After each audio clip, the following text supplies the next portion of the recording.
Only in America. Only in America. Only in America. Only in America. Only America. Only in America.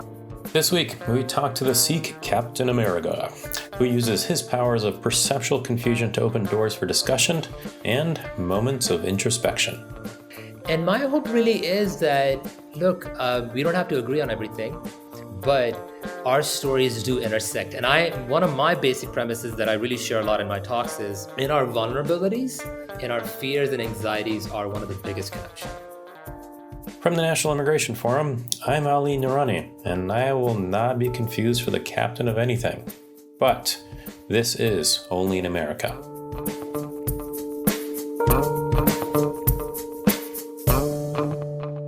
We are back, and I hope you had a fantastic summer.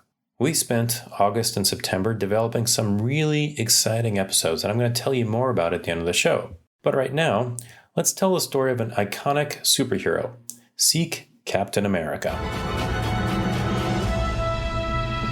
The best villain an American superhero should fight is hate and intolerance. That is the most obvious villain to me at the time, and even more so even today. That is Vishavjit Singh. He's a cartoonist, writer, performance artist, and creator of Sikhtoons. Wouldn't you know it? Vishavjit's origin story starts right here in Washington, D.C. We all are stories, and that's really how I see it. My story started actually in Washington, D.C., born there, spent the first 4 years of my life there, born to parents from India, to a family that follows the Sikh faith, Punjabi heritage, that's a culture. And parents moved to India when I was 4. I grew up mostly in India. I learned a lot about Indian culture, Punjabi culture there. But one of the most formative things that really did happen to me that I didn't realize at the time, 1984, is when there was a political conflict happening between the Sikh minority and the Indian state at the time. And massive genocidal killings happened in the year 1984. We survived death. On November 1st, 1984, we had mobs that came to our house following the assassination of the Indian Prime Minister. That was the first time I saw human beings up close being basically, ready to kill each other in the name of whatever, right? Philosophies, religion, you name it. And I moved back to the US after high school, looking forward to going to college, looking forward to being back in my land of birth and thinking, hey, this is going to be a better place and I'm going to be accepted as for who I am. But things didn't quite work out as he had hoped, which in turn led Vishavjit on an almost mythic journey, not unlike other superheroes, to fight back against xenophobia. I was first in the city of LA, very diverse, Southern California. I got greeted by strangers telling me to go back home, genie, raghead, laughing on my face. Started college at Ohio State University, went to University of California system after that, Berkeley, moved to Connecticut, studied public health, switched to technology as a career. And I found my center in my late 20s. I said, okay, I'm not going to run away from what I was born into. I'm going to accept on my own terms. So I embraced the faith I was born into in my late 20s. And by the time I embraced it and put my turban back on after 10 years, I was living very close to New York City, working in Westchester County, 15 miles north of New York City.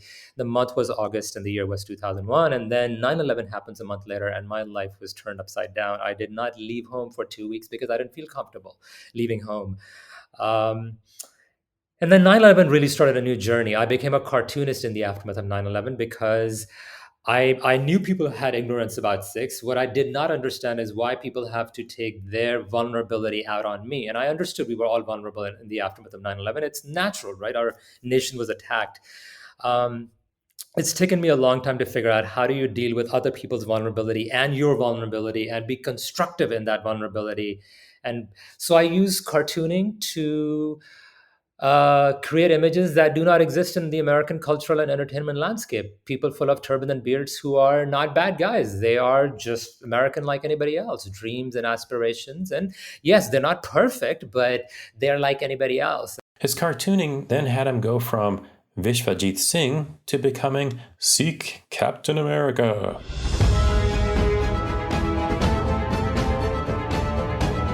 Okay, I'm going to stop doing that. So the year is 2011, and I've been cartooning for under 10 years, 9 years at the time. And I am going to my first New York City Comic Con, one of the biggest comic festivals on the planet. And some of my fans have been telling me, Vishwajit, you got to go to the New York City Comic Con. So the first Captain America movie had come out that year in the summer, and I dream in turban and beard. So I'm thinking, oh, that poster with Captain America. What if Captain America had a turban and beard? So I created this poster, had a catchy caption, and I took it to the Comic Con. It was interesting. I don't know what was going to happen. I had this poster behind me in the booth, and it did something weird. Some people gave thumbs up. Some people were like, why does Captain America have a turban and beard? Some said, why is Captain America Muslim? I said, well, this Captain America is Sikh, but Captain America could be Muslim. Nothing wrong with that. But it started conversations, and there was a photographer who came by. She was actually doing a photo essay on Sikhs, and I was one of her characters, and she took photos. And in passing, she goes, oh, Vishwajit, you should come back next year dressed up as Captain America. And I said to her very emphatically, no. And she heard it, and she didn't push me. And I knew my reasons. I've been skinny all my life. I've been bullied. I've survived a genocide. I've been the other in India, in the US, land of my birth. Post 9/11, it's been even more intense. So why would I want to dress up as a superhero, and especially in a skin-tight uniform? It took her a year to convince me to do it. There was a massacre that happened at a Sikh Gurdwara, house of worship in Milwaukee in August 2012. And I wrote that really hit me hard. It was a Sunday, and I really felt like this could have been me. A white supremacist walked into this house of worship, killed 6 people without saying a single word. He just walked in, killed people, and then he engaged the cops, and they eventually killed him. And I wrote an op-ed, which was published in Seattle Times, basically saying we in America need a new superhero who's not white, who's going to be either Jewish, African-American, Hispanic, Asian, or even with a turban and beard, Muslim, and he's going to fight hate. Fiona reads this, Fiona Booth, the photographer, and she emailed me saying, Vishwajit, this is amazing. Please reconsider.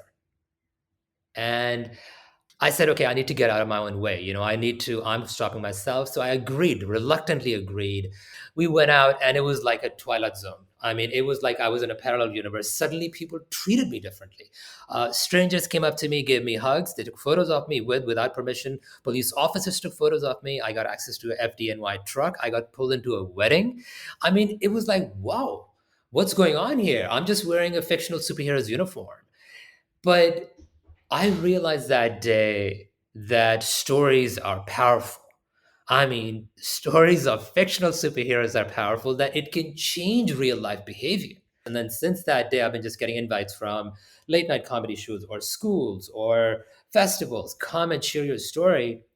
And I would not be, where I'm today, and even doing what I do today, if it were not for that decision to don this uniform and confuse Americans into seeing me as one of their own, not judging me based on my turban and beard. Maybe they are, but now they're confused. They're like, are you American? Are you patriotic? Are you trying to make a political point? We don't know. But it started so many conversations, and that's what my goal is as an artist. I don't want to give you answers. I want you to think. I want you to explore and maybe question your stereotypes about what I look like. Vishavjit has been surprised at the way just starting a conversation can lead to deeper and unexpected connections.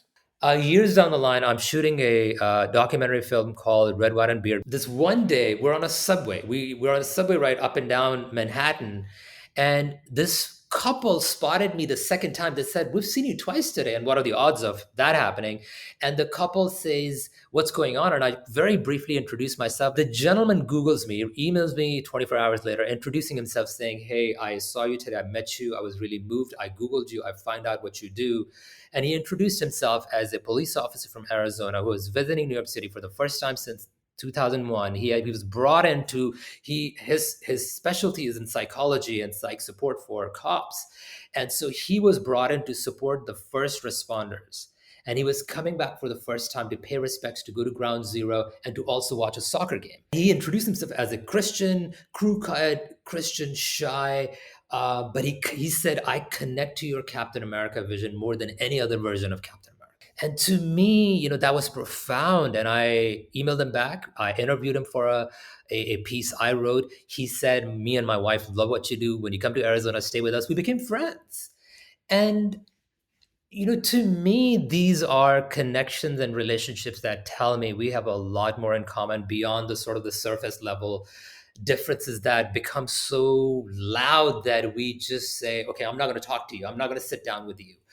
I believe we have connections that if we really explore, we can really start to have hard, meaningful conversations. Are we going to agree on everything? No. Are we going to be one big happy family? Perhaps not. But we can certainly be in a better spot to have the hard conversation and agree that, hey, we can agree on certain basic facts. We definitely need more voting rights. People should have the right to vote. Our democracy should not allow what happened on the 6th, and we should all agree to it and say, look, that was absolutely wrong. I don't support it.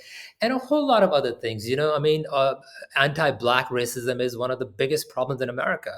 I go through a lot of intolerance, but I know what I go through is nowhere close to what African Americans go through, because there's a whole history of racism and black and white racism that it just, and we all need to have these very difficult, honest conversations that anti-black racism is not only something that Republicans or right wingers do, it is permeating the entire American society. Even progressives at times unknowingly are engaging in anti-black racism. We need to have those conversations, and for that we need to have connection in our stories. That uniform and, well, the superhero identity that it fosters has now led Vishavjit to create and produce American Sikh, an animated short about seeking acceptance in an intolerant world. For Vishavjit, it's just another way to tell the American story. We all go through ups and downs. We all have struggles and triumphs, and people connect with those different parts. And they're like, okay, you're one of us. I mean, yeah, sure, you have a turban and beard, but Americans are one of the most diverse families on the planet. We all have similar stories of immigration that might be 1, 2, 3, 4, 5 generations, but they're very similar in many ways. Of course, privileges change and how you fit in or not. There's a lot of complexity as well. We're unique and different at the same time. And what I find is storytelling is one of the most effective tools to build bridges. I have engaged people who I know politically, we have nothing in common, but our stories connect.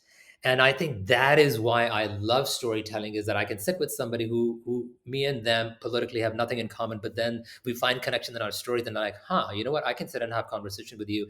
And maybe my hope is that they won't stereotype me just based on what I look like or my political affiliations. They will say, okay, I connect to this part of Vishwajit's story. He's an interesting guy, or he went through this. Vishavjit also hopes that American Sikh can help build bridges through common connections. My hope really is that, look, we don't have to agree on everything, but our stories do intersect. And one of my basic premises that I really share a lot in my talks is, in our vulnerabilities, in our fears and anxieties are one of the biggest connections. So I believe there is a lot of fear and anxiety that certain segment of white America has about people of color. And, well, people of color have fear and anxiety about other people of color communities as well. So let's find common ground in our biases and prejudices. We all have biases and prejudices. Maybe let's talk about that. And in my talks, I'm very honest about my biggest challenge among many challenges is anti-black racism that I picked from two cultures I was raised in, American and South Asian. Let's talk about that. Let that be a starting point.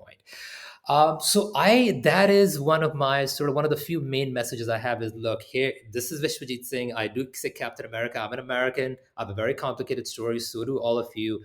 Let's poke at each other. Let's explore. Let's ask questions as opposed to just judging each other by looks and party affiliations, and find that common ground and have the difficult conversations. And hopefully we create even a better version of America than we see today. Because finding common ground, even when that means being vulnerable, is incredibly important and challenging, which, as I told him, even I find hard to think about sometimes. Listening to you, I just realized that I have a deep insecurity and fear of wearing a skin-tight costume. A lot of us do. Trust me, I still don't feel super comfortable doing that. But having done that many times, I know what to expect. So I do it. But yes, I have body image issues, which really made it hard for me to do what I do. But yeah, we all have vulnerabilities. And if we can get comfortable sharing our vulnerabilities with each other, I think we can heal each other. We can create a better healing space collectively in our communities and in our cities and nation. Vishavjit Singh is a writer, artist, and creator of Sikhtoons. Please check out the Kickstarter page for American Sikh on our website. It is such an incredibly cool project that, well, I hope all of us support. We'll also link to the Kickstarter page in this episode's show notes. Thank you again for listening and coming back after our break. Like I said, I hope you had a great summer. We have some great and some diverse episodes coming up, including stories from those helping Afghan evacuees, dairy farmers across the US, and a refugee school and sports team in Ohio. If you like what you hear, subscribe to Only in America wherever you are listening to this episode, and please leave us a review. Only in America is produced and edited by Katie Lutz, Joanna Taylor, and Becca Wall. Our artwork and graphics are designed by Carla Leha. Me, I'm Ali Nurani. I will talk to you next week. Support for the National Immigration Forum comes from the Carnegie Corporation of New York, supporting innovations in education, democratic engagement, and strengthening international peace and security. And from Humanity United. When humanity is united, we can bring a powerful force for human dignity.